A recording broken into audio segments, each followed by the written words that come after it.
Welcome back to the Fantasy Endgame. I'm Pierre, and back to tell you about some more hitters you absolutely must have in your fantasy baseball drafts. You know that the actual Major League Baseball season is starting soon. That's right.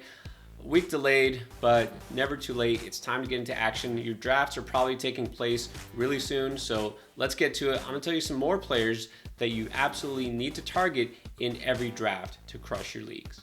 All right, let's start at the very top. Now, the first round has changed quite a bit recently because Fernando Tatis Jr., arguably the number one pick in all of baseball for fantasy, now out for several weeks. Ronald Acuna Jr. might not be available for the first month of the season. We'll see what happens with him. So also, you don't know which pitcher to draft early. You know, a lot of them are questionable health-wise, like Jacob deGrom. Is Corbin Burns really worth a first-round pick? So why not go for a guy that you know what you're getting, and that is Rafael of the Boston Red Sox. You know, third base is kind of thin this year. It drops off pretty quickly after the first few guys, and there is no third baseman that is going to be as consistent as Devers. He's a guy that has been 90% or better on all StatCast numbers last year. I mean, he hits the ball hard. He does it consistently. 113 RBIs last season.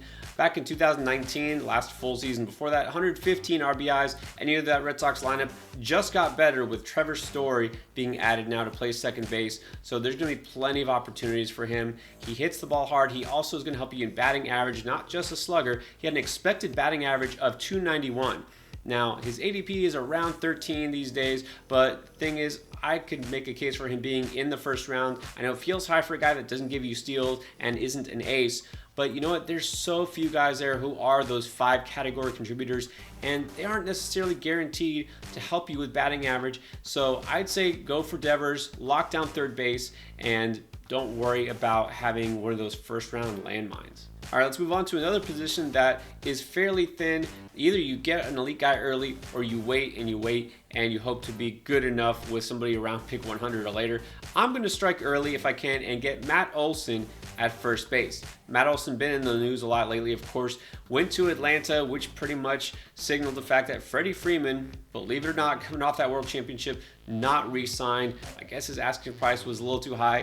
So at this point, you know, you think Freeman in the Dodgers uniform, just like I talked about with Devers, getting all those RBI opportunities. He's been Mr. Consistent. Why not target him early, like I was just saying with Devers? Why Olson? Well, I'll tell you a couple of things. So first of all, Olson is just in as good as position. Obviously, the Braves being champions, but that lineup is still stacked, and he's going to get plenty of opportunities. He's a guy who has just as much, actually, I think it's easy to say it's better power, pure power in terms of home runs, and let's talk about what he could do to be even better than last year, which is hard to imagine because he did have 31 homers and 111 RBIs. That was in Oakland. Oakland had the third lowest park factor. Okay, talking about a rolling 3-year average here. Oakland is not hitter friendly. Going to Atlanta, much friendlier. And, you know, the National League usually a little bit worse off than the American League. Not with the universal DH. Now we're going to see both leagues kind of equal out in terms of team batting average and whatnot. But again, third lowest home run factor in Oakland. Now he's going to Atlanta, which is far better. He's younger than Freeman. Freeman has had some back issues. So you know what? That does come into play a little bit. I'm not talking dynasty. You're talking about being able to sustain a whole season's worth of production.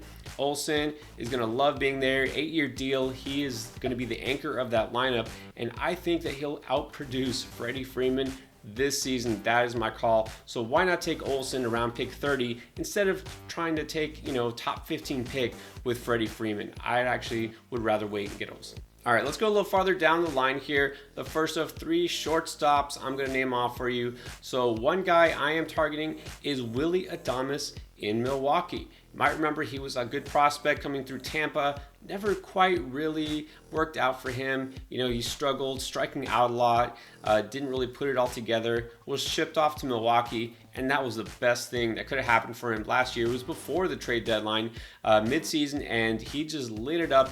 In 99 games with the Brewers, 20 home runs, 58 RBIs. Okay, so he obviously likes hitting there better, and you know what? He's going to have a lot of support. The Brewers keep adding pieces, not any of these big name free agents, but little pieces like Andrew McCutchen, okay, Rowdy Tellez, a guy who I like, Hunter Renfroe, really good hitter. that Milwaukee team was good last year. I think they're going to be even better this year. So lineup wise, not worried about it. Adames is a guy who's always had the talent, just needed the situation to work out for him, and it did. So if you aren't striking early on shortstop because you're getting those other positions, like the corner infields I've talked about, loading up on your pitching staff, you're going to wait on shortstop, you can do that. It's so tempting to get one of those early guys, but there's so much value to be had late here, and Adames is one of those guys. Now, another guy that you might wait for, although, you know what, you might be putting him at third base instead of shortstop because that's apparently where he's going to play, Bobby Witt Jr. We all love the prospects. Well, this guy, a strong candidate to be Rookie of the Year. Okay, obviously a legacy player here. His dad was a pitcher back for the Rangers and the Angels. Well, he is a shortstop coming through the system. Top prospect, not just for the Royals, but in all of baseball. And they are going to work him out at third base. Apparently, that's where he might start the season. And then we're going to see Mondesi at shortstop, and then Nicky Lopez slide over to second base. That's good news because that means, number one, Witt gets to play at a more shallow position of third base for fantasy purposes, but also he does have that dual position eligibility. He can slot in a corner infield or middle infield. It's hard to say that you want to just go out and throw a rookie into your starting lineup on day one because you don't know what you're getting. But this is a guy, despite being only 21 years old, has a very advanced approach. Didn't just hit for power with 33 homers, 97 RBIs, but also hit 290 across AA and AAA. He is ready. Again, that's why he's a strong candidate for that Rookie of the Year award, and he's somebody that you should feel pretty comfortable with pulling the trigger on after pick 100. All right, and then the last player that I absolutely want to have a piece of in as many leagues as possible, waiting till that late round flyer, there's no better choice than Oneil Cruz of the Pittsburgh Pirates. I know it's hard to really, be persuaded into talking into drafting a Pirate of any sort other than Brian Reynolds, who probably won't be a Pirate very soon if he gets traded. But look, how often do you see a 6'7" shortstop who has massive power and can field slick and can do it all? Oneil Cruz is somebody who is a high-end prospect. I know there are some holes in his swing. Obviously, a lot of young players coming through the system who have power potential are going to strike out a lot, but he didn't do it at an exorbitant rate. This is somebody who showed off his power in his 2-game stint, cup of coffee, as they say, last year with the Pirates. Max exit velocity, that was the highest in years for anybody in a Pirates uniform. We know that power potential is there. He also can swipe a few bags. He's probably going to hit at least in the middle of the lineup, not toward the end, just because it's the Pirates. And this is somebody who you can get, again, the very end of your draft. Now, I know there's a lot of risk here, but again, given the price that you're taking here, there's nobody, I guarantee, after pick 200 that has his type of upside. Why not take a chance on him? He's the type of player that could potentially be, well, maybe not a league winner, but definitely a league helper. So I'm targeting Cruz a lot of leagues late in the draft, slotted in that middle infield spot. All right, those are more of my must-have hitters for 2022 Fantasy Baseball Draft. Check out our other video earlier on about must-have hitters and also the pitcher edition. Try to give you all the best information to help you win your draft this year. All right, thanks for watching.